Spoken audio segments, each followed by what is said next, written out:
Orang yang membuat konten tidak memperhatikan konten mana yang bisa dimonetisasi dan konten mana yang tidak bisa dimonetisasi. Dan endingnya, channel YouTube kita dismonetisasi.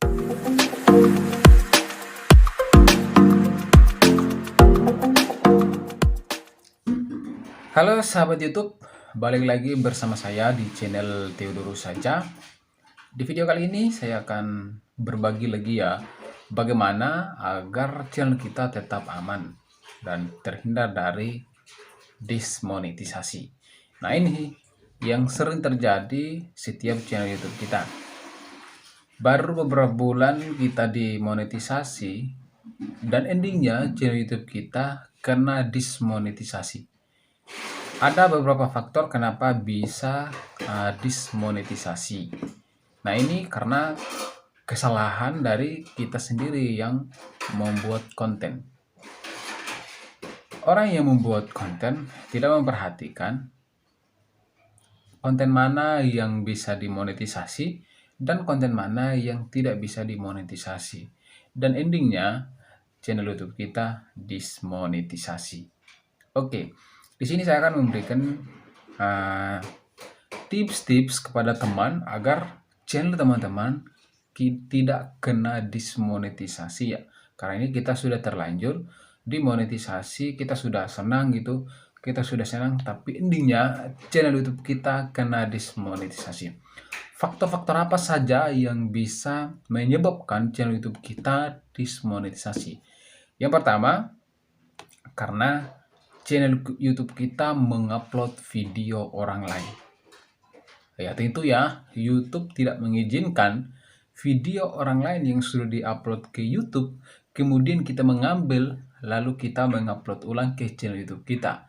Tentu YouTube akan mendeteksi bahwa itu adalah video orang lain yang telah kita ambil dari channel orang lain tanpa kita mengedit, mengubah narasinya, dan tidak mengubah apapun. Dari situ, YouTube mendeteksi bahwa kita mengupload video orang lain. Dan tentu YouTube akan menghapusnya ya. Atau yang mempunyai video itu akan mengklaim bahwa kita melanggar hak cipta. Jadi kita mengambil video orang lain. Tentu saja YouTube akan mendeteksi bahwa kita mengambil video orang lain. Jadi teman-teman yang baru pemula, yang masih pemula, termasuk saya juga sama-sama pemula, jadi kita sama-sama belajar agar kita tidak melakukan kesalahan-kesalahan. Karena YouTube sekarang itu sangat sensitif teman-teman. Sekali kita berbuat salah tanpa ada pemberitahuan, tiba-tiba channel kita kena klaim hak cipta atau channel YouTube kita dihapus secara tiba-tiba tanpa ada pemberitahuan sebelumnya. Jadi kita harus berhati-hati untuk membuat konten. Nah, ini tips buat teman-teman semua agar teman-teman lebih berhati-hati lagi dalam membuat konten. Karena ini YouTube sekarang itu semakin canggih teman-teman. Semakin canggih. Jadi cara apapun yang kita lakukan yang menurut kita itu baik, belum tentu YouTube akan menerima. Belum tentu YouTube akan menerima konten kita yang telah kita buat. Lalu yang berikutnya adalah faktor-faktor yang mempengaruhi adalah judul dan thumbnailnya. Judul dan thumbnailnya tidak selaras, tidak sesuai. Jadi itu salah satu faktor utama kenapa channel kita kena dismonetisasi.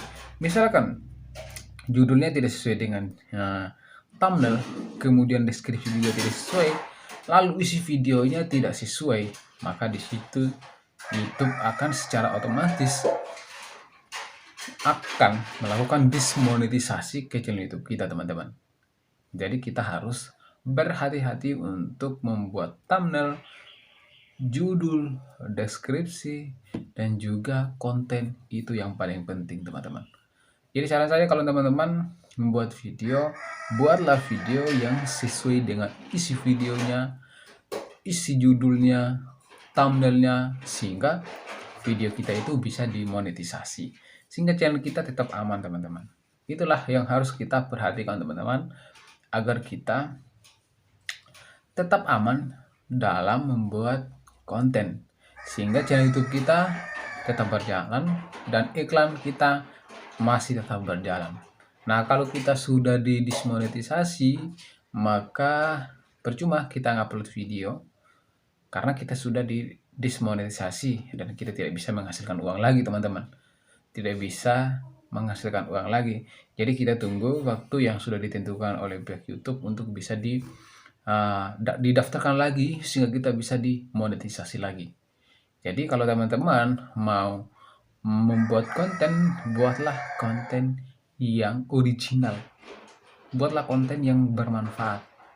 Sehingga YouTube menilai dari konten-konten kita agar YouTube tetap memperhatikan konten kita dan bisa direkomendasikan bagi orang yang telah membutuhkan video kita. Jadi caranya seperti itu, teman-teman. Caranya seperti itu agar kita tetap aman, tetap mendapatkan uang dari YouTube, tetap menghasilkan uang yang ingin kita cairkan. Misalkan kalau teman-teman sudah monetisasi, ya kalau kita sudah cairkan tentu kita akan senang ya. Senang karena kita bisa menghasilkan uang dari YouTube.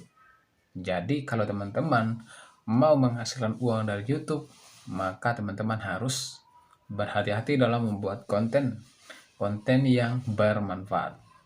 Ya mungkin itu saja, teman-teman. Semoga video ini bermanfaat dan sampai jumpa di video selanjutnya. Oke.